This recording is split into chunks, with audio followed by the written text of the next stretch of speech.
Oke, Assalamualaikum warahmatullahi wabarakatuh.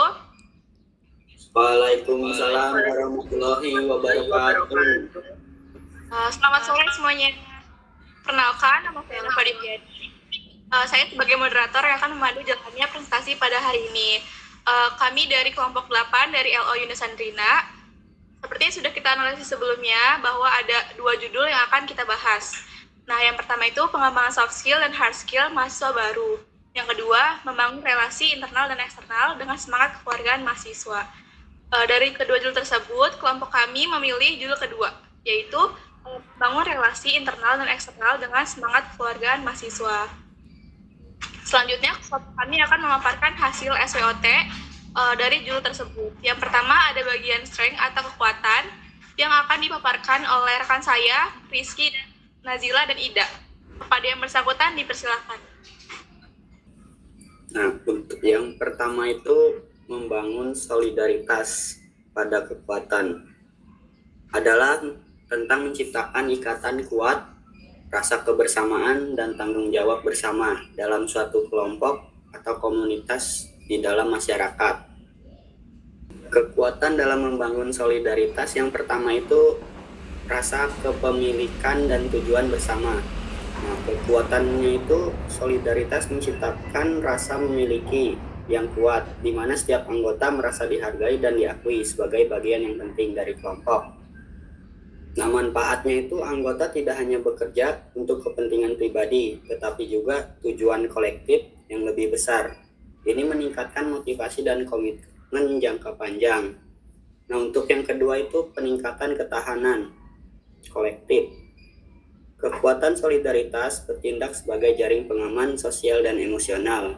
Manfaatnya itu ketika suatu anggota kelompok menghadapi krisis, misalnya bencana, tantangan, ekonomi, atau kegagalan, adanya ikatan yang kuat memastikan dukungan emosional dan praktis segera tersedia. Yang ketiga itu kolaboratif dan sinergi yang efektif.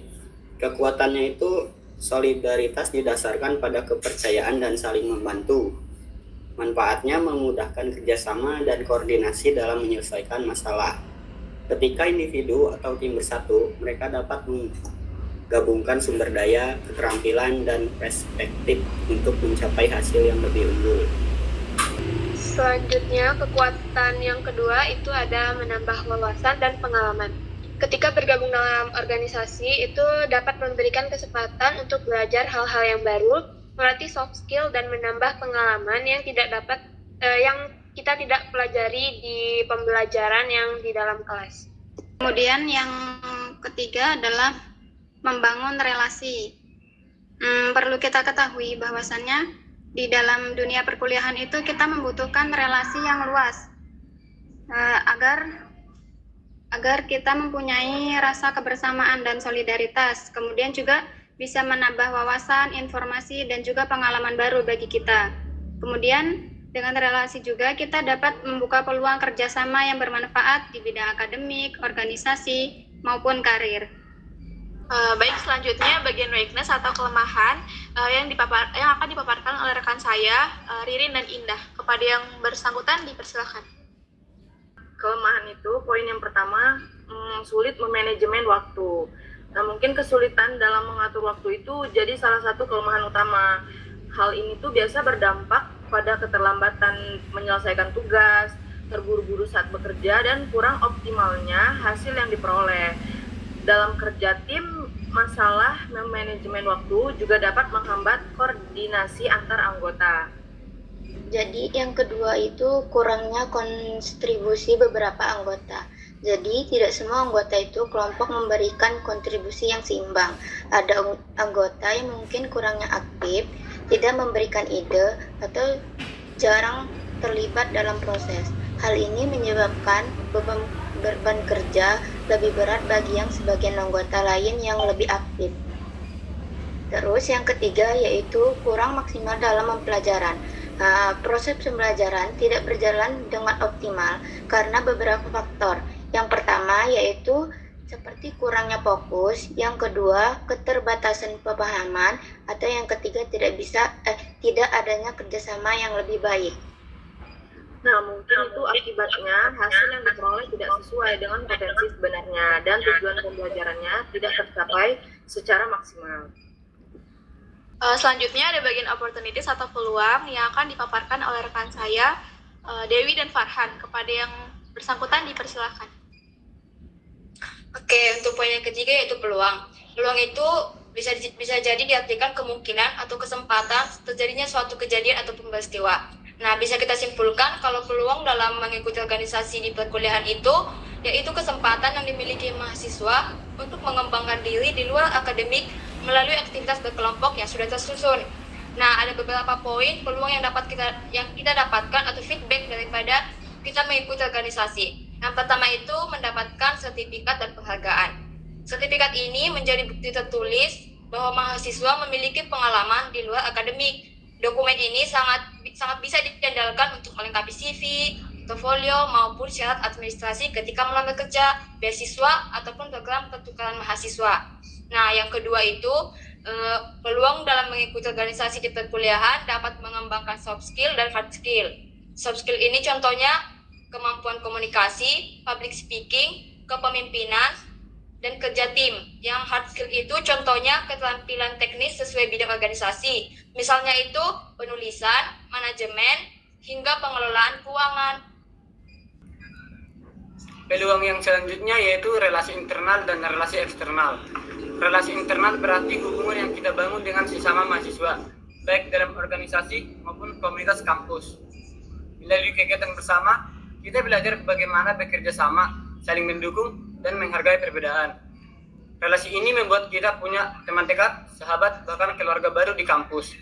Manfaatnya jelas, yaitu kita tidak merasa sendirian. Ada teman yang bisa diajak diskusi, bagi pengalaman, atau sekedar memberi semangat. Selanjutnya, relasi eksternal. Organisasi juga membuka pintu untuk menjalin hubungan dengan pihak luar seperti organisasi mahasiswa lain,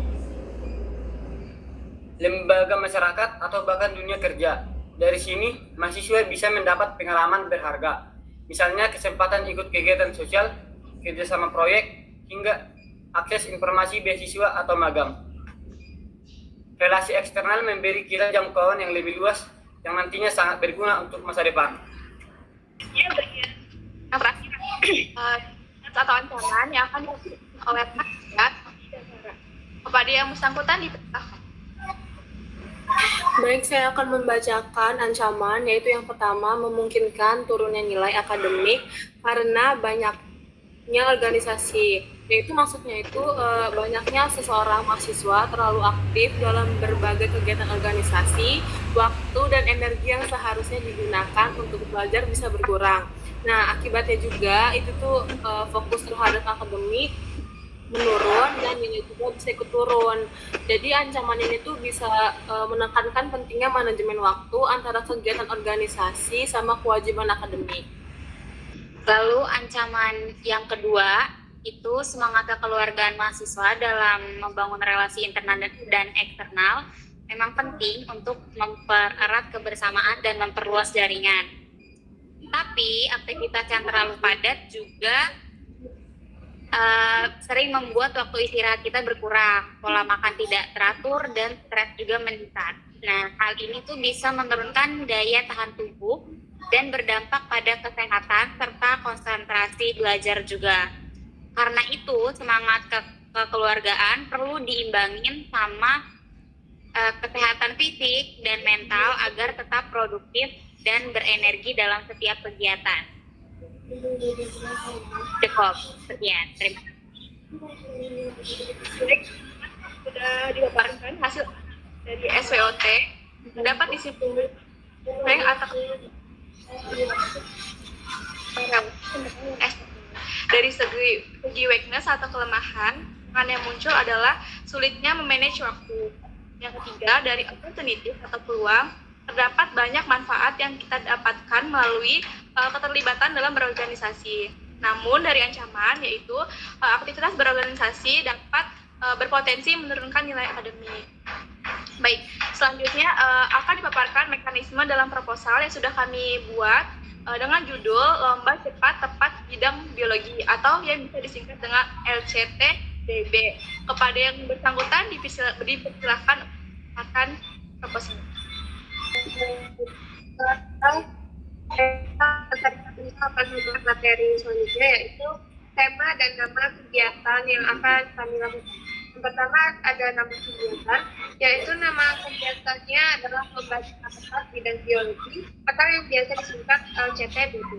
Dan temanya itu ada mengasah kecerdasan, menentukan jiwa kompetitif, dan membentuk generasi biologi yang intelektual, inovatif, serta berprestasi melalui lomba cepat biologi tahun 2020.